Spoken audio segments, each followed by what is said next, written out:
កាលពីក្មេងអ្នកធ្លាប់ឃើញព្រឺធ្លាក់នៅខាងក្រៅវាលវាំងដែរឬទេធ្លាប់ឃើញនៅក្រោយភ្នំនៃភូមិគ្រឹះមានព្រៃស្រល់មួយពេលព្រឺធ្លាក់មកសង្កត់លើមេឃស្រល់វាតែងតែលាន់សូរប្រក់ពីរោះស្ដាប់ទេពីរោះស្ដាប់ណាស់ឯខ្ញុំវិញ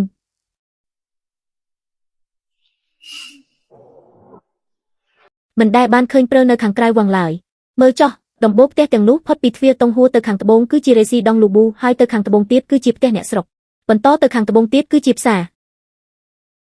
ខ្ញុំមិនដែលបានទៅដល់ផ្សារនោះទេរងចាំឲ្យខ្ញុំឡើងអង្គុយលើទីនោះសិនចាំឲ្យខ្ញុំឡើងទៅដល់ទីនោះសិនរឿងដំបូងដែលខ្ញុំត្រូវធ្វើមិនមែនជាការទាមទារគំនុំឬរៀបចំកណីជាមួយរាជវង្សនោះទេចុះជារឿងអ្វីទៅគឺធ្វើឲ្យអ្នកមិនបាច់ពួនលាក់ខ្លួនទៅទៀតតើអ្នកបានលាក់បាំងខ្លួនឯងប៉ុន្មានឆ្នាំមកហើយវ័យនាងវីនេងតាំងពីតូចមកអ្នកត្រូវបានគេប្រដៅឲ្យធ្វើបែបនេះមិនឲ្យធ្វើបែបនោះសូម្បីតែស្រឡាញ់មនុស្សម្នាក់ក៏ត្រូវលាក់បាំងត្រូវទុកចិត្តហើយប្រាប់ខ្លួនឯងថាវាជារឿងខុសឆ្គងទៀតចាំឲ្យខ្ញុំឡើងទៅដល់ទីនោះអ្នកនឹងក្លាយជាមនុស្សរបស់ខ្ញុំដោយចំហនឹងច្បាស់លាស់មិនបាច់កិច្ចមិនបាច់ពួនទៀតឡើយហើយក៏គ្មាននរណាអាចនិយាយថាអ្នកខុសបានដែរ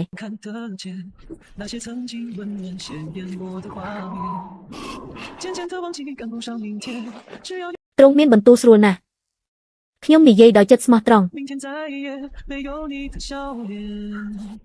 渐渐的忘记了时间，我只要沿着记忆的路线，到最深处，纵然那只是瞬间。当眼泪滑落的诗句បន្ទាប់ពីទីយាត្រូវគេទម្លាក់ទោះបីជាព្រះរាជវាំងបូកព្រាមើលទៅស្ងប់ស្ងាត់ប៉ុន្តែខាងក្នុងកំពុងមានចលនាយ៉ាងខ្លាំងពេលនេះមនុស្សដែលទ្រង់កោតក្រែងបំផុតមិនមែនអ្នកអតីតទេគឺព្រះអង្គផ្ទាល់គេមិនមែនខ្លាចខ្ញុំទេគេគ្រាន់តែខ្លាចថាខ្ញុំមិនព្រមធ្វើជាកូនអុករបស់គេប៉ុណ្ណោះ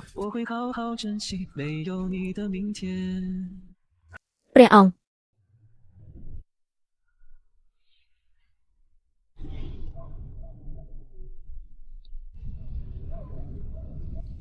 ខ្ញុំចង់បានរាជបល្ល័ង្កនិងផែនដីមួយនេះ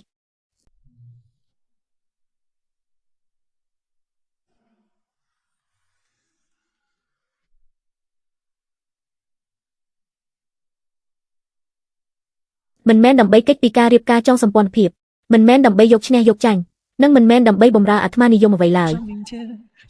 គឺមកពីបើផែនដីនេះធ្លាក់ទៅក្នុងដៃមនុស្សទាំងនោះវានឹងត្រូវវិនាសខ្ញុំបានឃើញហើយវៃនីងខ្ញុំមើលឃើញច្បាស់ណាស់ថាគ្មានមនុស្សណាម្នាក់ក្នុងចំណោមពួកគេដែលគិតគូរពីប្រជារាស្ត្រពិតប្រាកដនោះទេពួកគេប្រជែងដើម្បីតែខ្លួនឯងការពារតែប្រយោជន៍ខ្លួនឯងហើយអ្នកដែលត្រូវស្លាប់គឺតែងតែជាអ្នកដទៃប៉ុន្តែខ្ញុំមិនដូចគេទេវៃនីងខ្ញុំដឹងថាខ្ញុំមិនដូចពួកគេឡើយ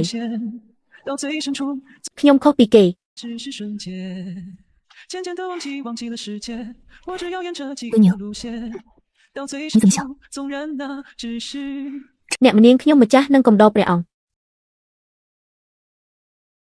បើព្រះអង្គចង់បានផែនដីមួយនេះអ្នកនាងខ្ញុំម្ចាស់នឹងធ្វើជាអ្នកកាប់ឆ្ការផ្លូវថ្វាយព្រះអង្គបើព្រះអង្គចង់ឡើងទៅលើកំពូលអ្នកនាងខ្ញុំម្ចាស់ស្ម័គ្រធ្វើជាកម្មចិន្តាដែលគេមើលមិនឃើញទាំងនោះខ្ញុំមិនឲ្យអ្នកធ្វើជាកម្មចិន្តាឡើយ快臣女做到ខ្ញុំមិនអនុញ្ញាតឲ្យអ្នកមើលងាយឬធ្វើបាបខ្លួនឯងបែបនេះទេ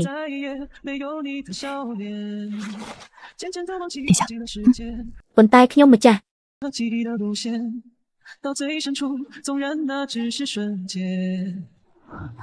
ស្ម័គ្រចិត្តដោយស្មោះកាលនោះទឹកភ្នែកដែលស្រក់ចុះមកគឺ